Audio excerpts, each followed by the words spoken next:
Well, as you can see, I've got someone else different from me right now.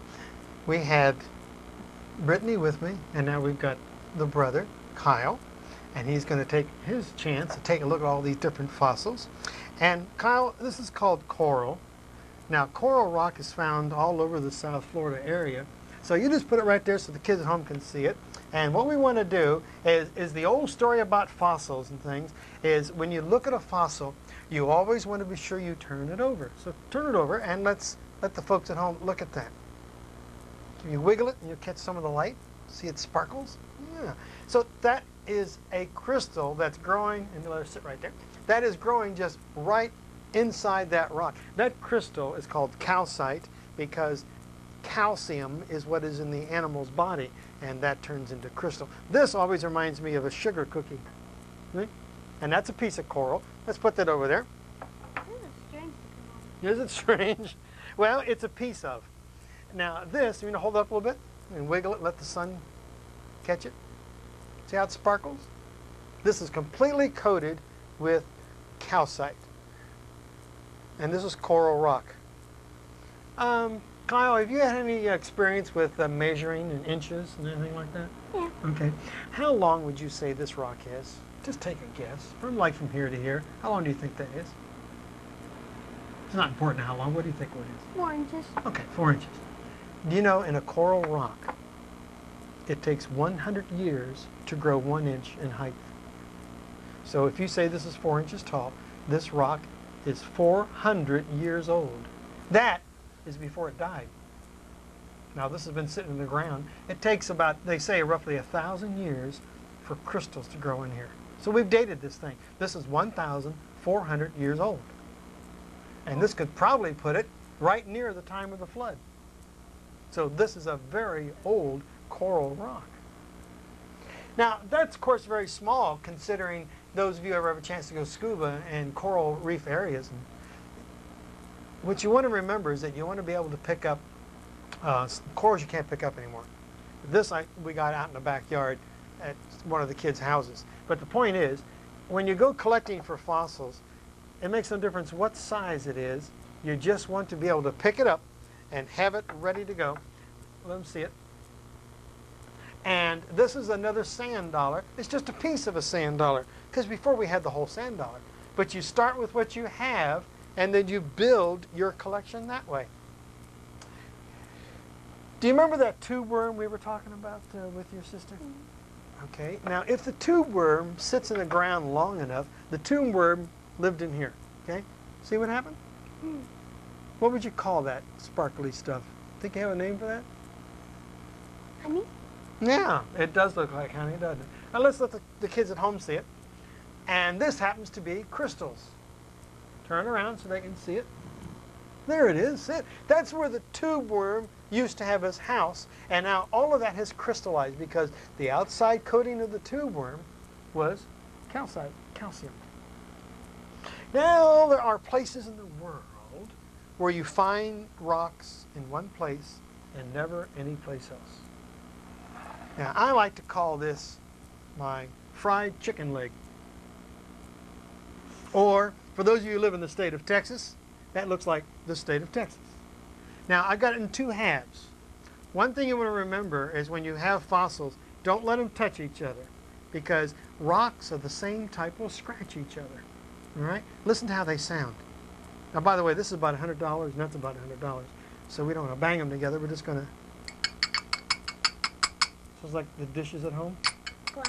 Sounds like glass. Put one of those down there for the kids to see.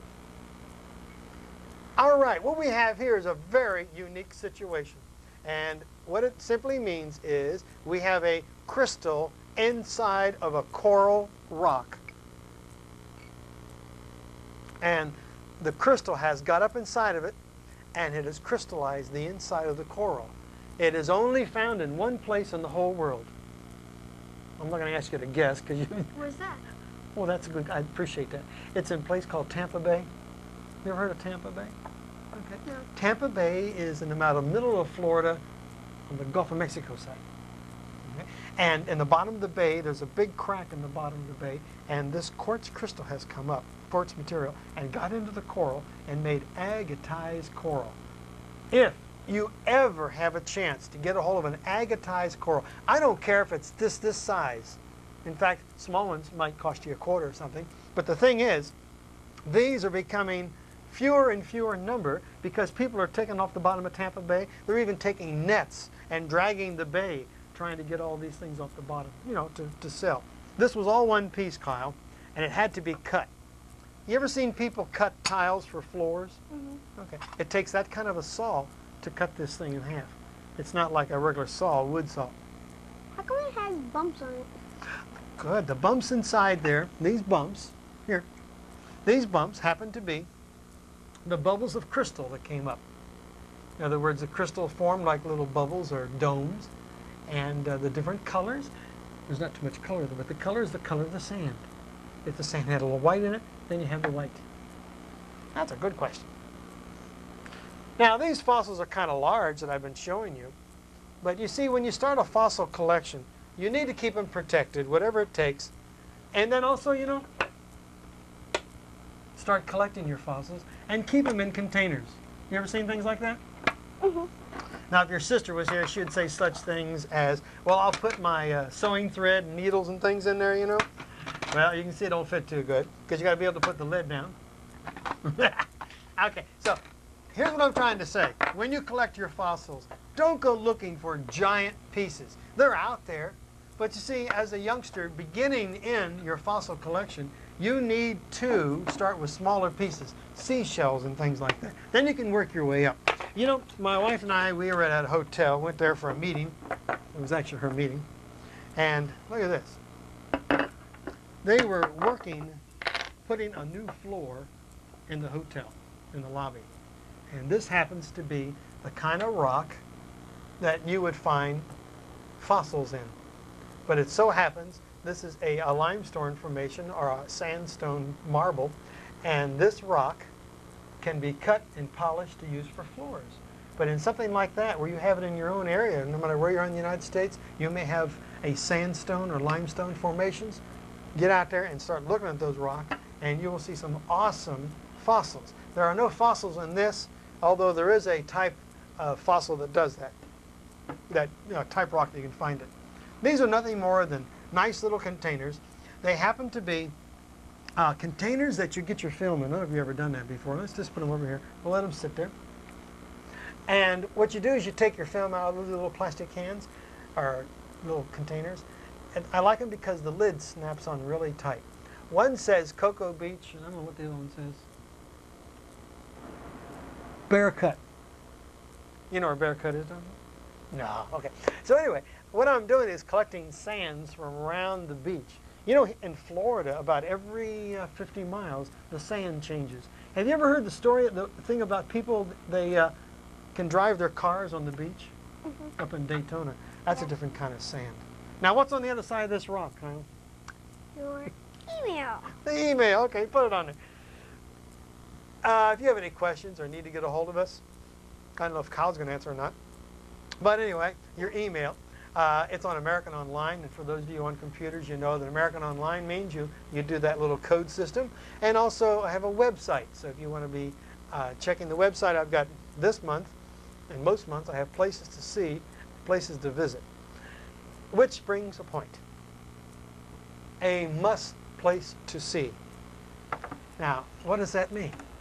There are a lot of places, Kyle, you can go where you don't have to pay any money. Mm-hmm. Well, this is one of the places, you got that right? This is one of the places I want you to take a look at. And this is in Florida. Now, this looks completely out of place. This is called, yeah, it's on the ocean. It's north of a city called Jupiter. It's called Blowing Holes or Blowing Rock. Look how big it is. See that gentleman sitting on, standing up on there? It tells you how big these rocks are. Not a good place to swim because the rocks are very jagged. We're going to, now that's a nice calm day. Now what you need to do is when you go up there, you need to go where there are days where the water is really coming in. You can call it a northeaster. And I've got another tape to show you. You see, because if you go up there on a nice, pretty day, you saw what you saw there. You know, the waves going over the rocks, and a little bit of water comes up. That's no fun. If you got a real nasty day, the waters go under the rock, and there's a hole in the rock, and the water shoots up through the rock, and that's what they call it, blowholes. And it's free. Great, huh? So that means you can go and take a look at that. And let me show you what it looks like on a real nasty day. Now, I got a little wet here, but there, look at that. Because these waves are going under the rocks and shooting up through, there it is, shooting up through the hole. Now, they have a very small parking lot. I think they can park about 6 cars, if that. So what you got to do, if that's packed out, you go down to the beach, and then guess what? You get to walk about 1.5 miles. Anyway, this is a reef that sticks out over the beach, and if you go like 10, 15, 20 miles south, the same reef is under the ocean. You can actually go out scuba and looking at it. Of course, it's full of animals there. But as far as that location, you can find nothing in the way of live animals except seashells stuck in it, and the seashells are still alive.